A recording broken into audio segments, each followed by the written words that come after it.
Fear of the Dark.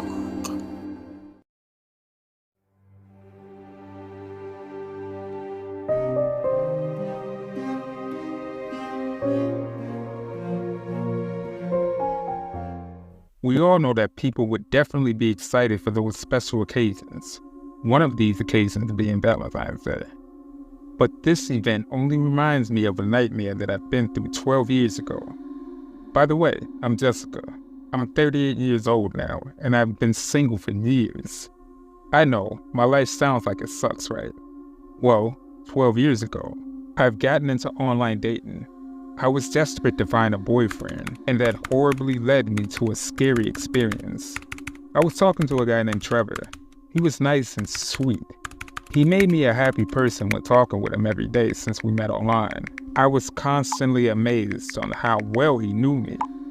I really wished I picked up on the signs, but I was so lonely. I got tired of seeing my friends with their significant others, all lovey-dovey, and I also most definitely got tired of being a third wheel. Anyways, we talked on a day-to-day basis, and we already sounded like we knew each other for years in such a small window of time. He knew what my favorite flower was, which are tulips, favorite snack, French fries with sweet Ray's barbecue sauce, etc. He even knew the best spot that I always went to when I got stressed out or sad, which is Winthrop Breeze at sunset, and along with some other things. Over time, we've gotten more acquainted and talk exclusively with each other. I felt like it was time to meet, so I always asked him to meet up with me in person because I really liked him, but he kept refusing with so many excuses. I clearly felt bad about it, but since he made me smile, I stuck with him, and we carried on with our daily discussions. And then there comes the day, Valentine's Day, 2018. Finally, Trevor agreed to meet up at my favorite spot, but he said he wanted to meet at this place at 11 p.m., where we can watch movies and he would cook dinner. Again, I didn't find any of this to be sketchy, so I went along with it anyway. So he gave me the address and it was only 30 minutes away, which wasn't that bad.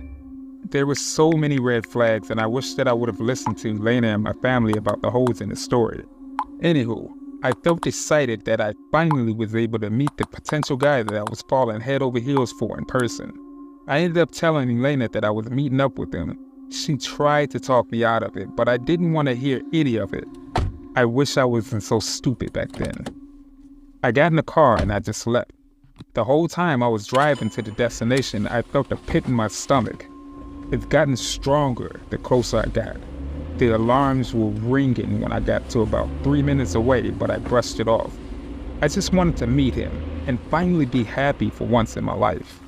When I got to the place, I felt uneasy walking to his apartment building because it looked like it was ran down, and it looked like it was on a bad side of town, so it seemed. I ended up calling him when I got to the section of the building, but there was no answer. I remember that I called him again and left voice messages telling him I'm here, and where is it? Are you sure this is the right place? Etc. But yet, he didn't call me back. I was like, what the hell is going on?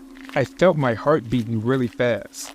Alarms were going off at the moment with a mixture of excitement, anxiety, and a level of anxiousness that I've never felt before, but I still was on a quest to see my potential boyfriend. I called one last time and finally there was an answer. I was starting to think that you were standing me up, but good thing you answered. Where are you? Hello? My voice was echoing on the other line and I was so confused. As I was about to turn around, I suddenly felt something hit me on the back of my head and everything went black. When I got back to my senses, I remember being in a dark room that appeared to be a bedroom, and I was just sitting in a chair, and my heart dropped when I realized that I was sitting in a chair that I was securely tied to. I saw a guy in a hoodie, wearing a cap and a mask several feet away in a dark corner. So then I started to cry and shout to him, "What are you doing? What are you going to do to me? Please just let me go. I swear I won't tell anyone. I just want to go home. He then walked towards the light, peering through the blinds in the room. He takes off the mask, revealing his true identity, and I swear my mouth hit the freaking floor. It was Tracy. It was my old freaking classmate. The freaking crazy girl. She said to me, "Shut up. Remember me, Jessica? I'm just a girl who was madly in love with you, but you rejected me and made me feel like scum of the earth. You broke my heart and made me this way, but now you're all mine." She gave this sadistic and evil laugh that I still have in my dreams.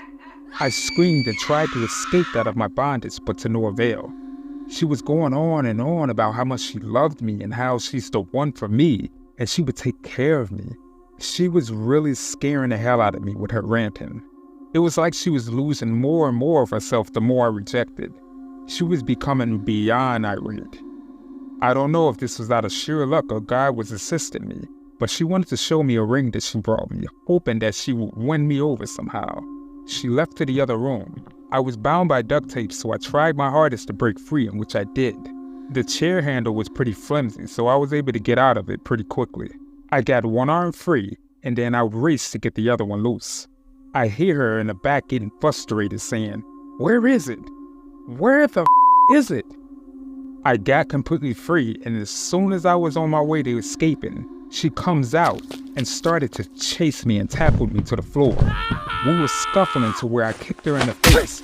I was able to get to my feet really quickly and make an exit, but then I felt a blunt object hit me again, dropping me to the floor. The last thing I remembered was her standing over me and then a bright light shining through the window, causing Tracy to quickly look out to where the light was coming from. Then I blacked out again. I ended up waking up in the hospital with my friend Elena next to me. She ended up following the address that I texted her because she felt worried about this guy being a fraud. She said she saw her dragging me in the building and immediately called 911, hysterically telling dispatch what was happening to me. The authorities finally got there and found Tracy red-handed by shining a light where she stood and me on the ground lying knocked out cold. Yes, I survived, and I'm thankful for my friend being there for me because I don't think I'd be writing this if it weren't for her. The whole ordeal just was a teachable lesson that I've learned. I still go to therapy and I'm still learning to trust again, but I need a little bit more time to adjust, and that's even after years of this happening to me. Always trust your gut, and never put yourself in strange situations.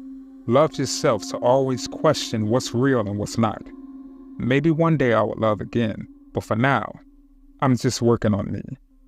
But to all that read this, please everyone, be aware of your surroundings. Good evening everyone. If you happen to like our content, then please like, share, and subscribe. Subscribing is free. If you ever feel the need to change it, you can always do so. Make sure you hit the notification bell so that way you never miss any of our content. Now back to the video.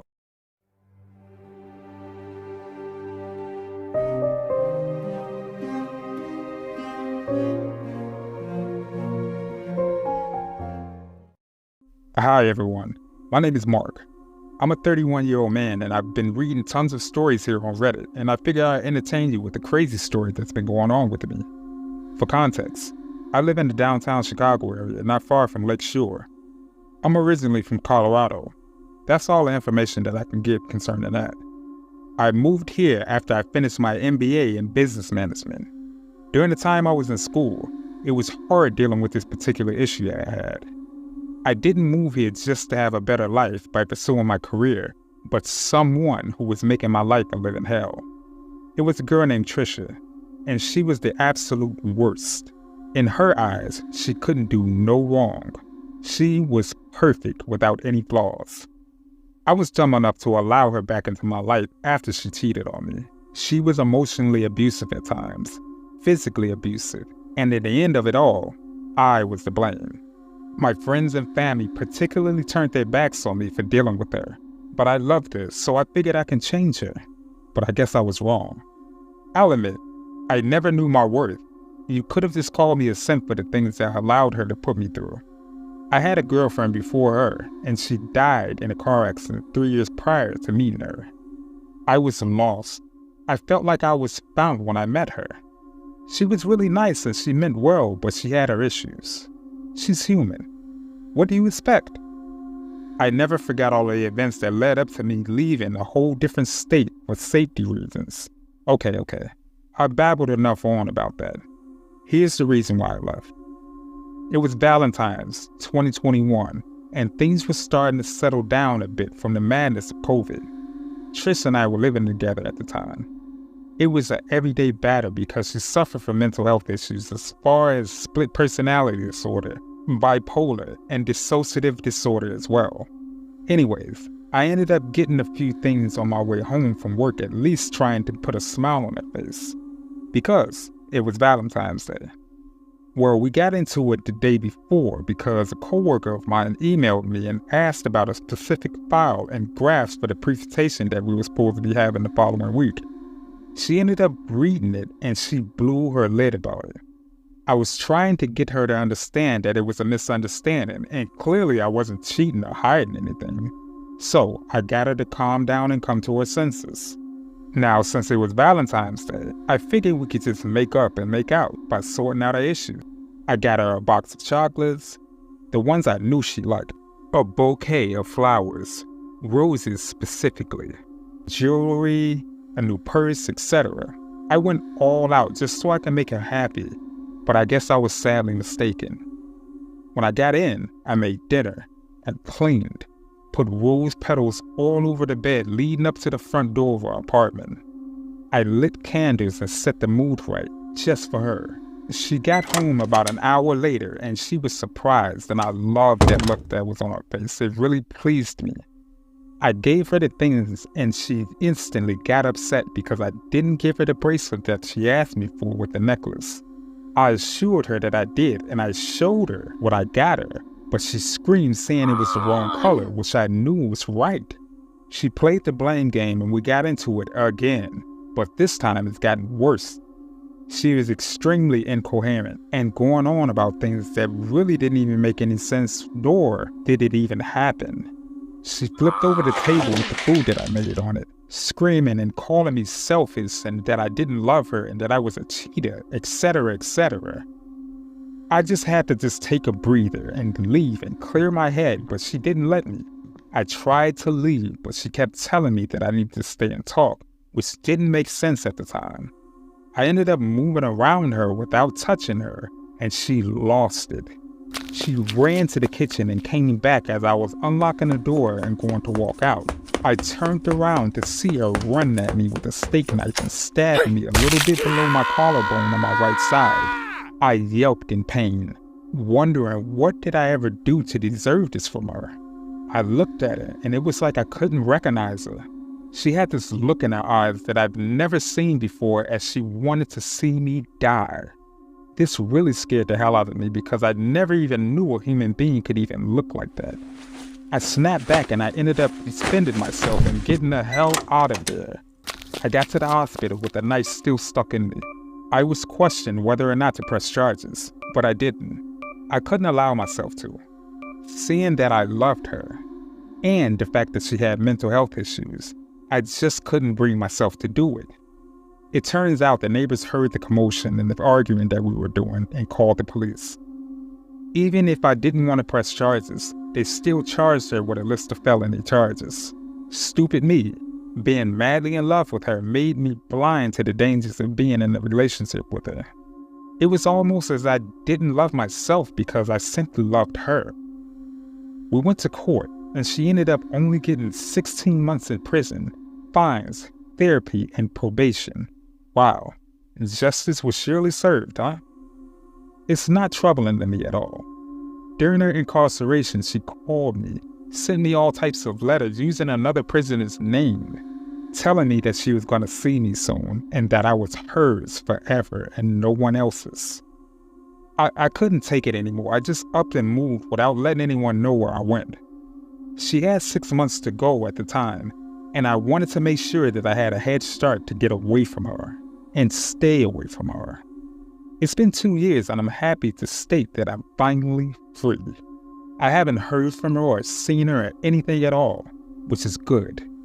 She's been out of prison, but I don't care, because I was in a place where she couldn't find me, and it was impossible to find me. I've been going to my therapist, working out, I've gotten a promotion, I've been working on me, and I've been courting this young lady that I've met online named Olivia. We've been talking for a few months. She asked to come over to have dinner with me at my place tonight. Today marks the 2-year anniversary of no more drama in my life. I'm really psyched to meet her too. Oh, she's a smoke show. I would upload a picture, but I don't think that would be the right thing to do on this platform without her consent, you know? Just trust me when I say that she is freaking hot. Well, thank you all for listening to my story. I feel much better being able to vent to you guys for some reason, but hey, it worked. Wish me luck, everyone. I'll send you guys an update after the date. Update. The date was absolutely horrible. Well, to them at least. The plan was simple. Find a spot, scope it out, make mental notes about the surrounding vicinity, and go from there. Easy peasy. We've been talking for about a few months now, and I'm so happy I got their attention. I felt like I was in love all over again. I've offered to come for dinner to see this special person of mine. I got all dressed up for the occasion, and you guys should have seen the look on their face. It was a state of absolute shock. But I had to be quick, so I used this concoction to knock them out when I blew the powder in their face. You should have known that you couldn't hide from love for so long. You will eventually have to answer to it. See, you guys, if you really want anything in life, you have to fight for it. And I'm just a product of just that. Even if I had to lie a little. You know, I really thought that I could move on. I really did, but I couldn't help it. I couldn't just let something come and take what was mine, right? I mean, would you let someone or anyone take your pot of gold away from you? No. So I did what I do best, and that's secure my position forever. Because at the end of the day, if I can't have it, no one else could either. Simple. Well, you love birds? Enjoy your Valentine's Day today. I have a mess to clean up, and I have to wipe this laptop clean too. You guys take care, and remember to love your significant other with all that you have, even until death. Well, bye guys. Love, Olivia, aka Trisha.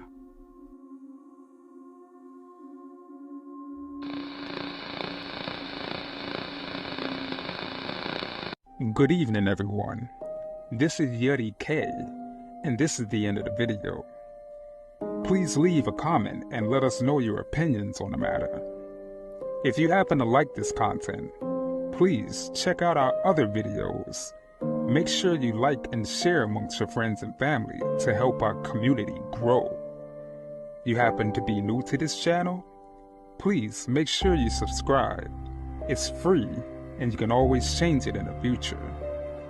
You have some terrifying story suggestions? If so, make sure that you send it to my email, fearofthedarkstories@gmail.com, and I'll feature it in a future segment. But you guys stay safe out there, and remember to always be afraid of the dark.